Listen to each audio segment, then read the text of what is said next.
Direct second year polytechnic डिप्लोमाचे round 2 complete झालेले आहेत। तर ज्याही विद्यार्थ्यांचे नंबर लागले आहेत त्या विद्यार्थ्यांना 25 तारखेपर्यंत प्रवेश घ्यायचा आहे आणि त्यानंतर राऊंड 3 सुरू होणार आहे। तर ज्याही विद्यार्थ्यांनी प्रवेश घेतलेला नाही आहे किंवा ज्यांचे नंबर लागलेले नाही आहेत तेच विद्यार्थी किंवा राऊंड 2 मध्ये ज्यांनी बेटरमेंट केलेलं आहे तेच विद्यार्थी राऊंड 3 मध्ये प्रवेश घेऊ शकतात।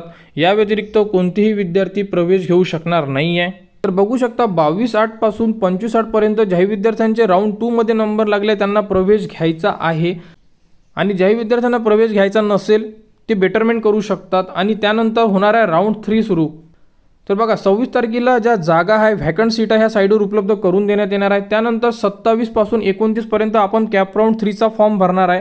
फॉर्म कसा भरायचा याचा व्हिडिओ तुम्हाला आपल्या YouTube चॅनलवर उपलब्ध करून देण्यात येणार आहे आणि त्यानंतर 31/8/2024 ला राऊंड 3 चा रिझल्ट लागणार आहे म्हणजे अलॉटमेंट होणार आहे। तर अशा प्रकारे हे 3 राऊंड कंप्लीट करण्यात येणार आहे आणि जर प्रवेश घ्यायचा नसेल तर तुम्ही बेटरमेंट करा व राऊंड 3 चा फॉर्म भरू शकता। तर डायरेक्ट सेकंड इयर बद्दल जी पुढील अपडेट येईल ती तुम्हाला आपल्या YouTube चॅनलवर उपलब्ध करून देण्यात येणार आहे। त्यासाठी आपल्या चॅनलला सबस्क्राइब करा व हा व्हिडिओ इतरांपर्यंत शेअर करा।